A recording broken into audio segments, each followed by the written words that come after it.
My name's David Rowe, and I'm the R&D Director here at the Aurora site for Piramal Pharma Solutions. Our site's just north of Toronto in Canada. So, wet milling is a technology that we use to manipulate the particle size of solids. We make a slurry of the material that we want to mill, and then we pass that through a series of interconnected slits that are rotating against each other. That causes turbulence, which in turn reduces the size of the particles, and therefore you can control the particle size of the product that you're working with. There's a variety of different mechanisms to reduce particle size. We like wet milling because it's relatively easy to control. It's reproducible and it scales well using the equipment that we have. And we've used it quite a few times for larger scale batches as well. When you don't want to be milling 100 kilos, let's say, for the first time, you want to be sure that you can run smaller scale batches and then scale correctly. So we've actually invested in two wet mills, a smaller one and a larger mill. They're both by the same manufacturer, and they're designed and constructed such that it's very easy to run a small scale batch on the small mill and then scale that up using a simple factor, which is the relative speed that the slits in the mill cross each other, and then that easily scales up to the larger mill. So you can run a small batch at a 0.5 kilo to a kilo scale, and then you can scale that almost immediately to 100 or 150 kilos and basically get the same particle size distribution. As a CDMO, we work with customers at all phases of the clinical development, right from very early stage through to commercialization. And oftentimes at the early stages of development, the particle size requirements of a compound are not well known. So we actually have worked with a number of customers to generate samples of the product that has different particle size distribution that can then be used to assign a specification for the particle size. We can do that very quickly. We can do that within a single batch.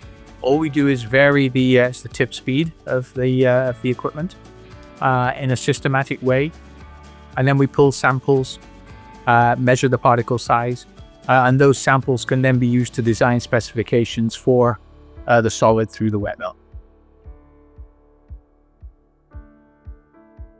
No, it's not, and that's something else that we designed purposefully. We have that same wet milling capability at both of our North American API sites. So the one in Aurora, but we have a sister site just outside Detroit in Riverview that has the same milling capabilities.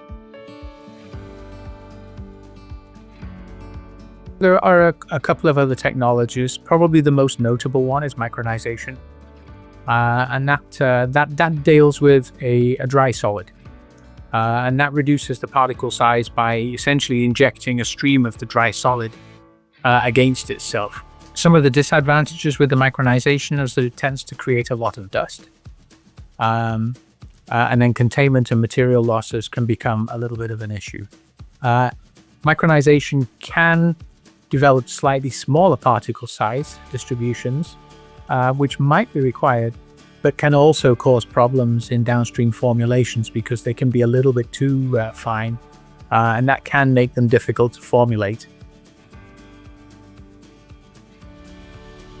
With wet milling, you do have the capability of merging it directly with a crystallization under certain circumstances, so you can reduce your material losses that way in some cases. So you could actually crystallize your product and then wet mill it directly, rather than isolating and then producing a slurry that way.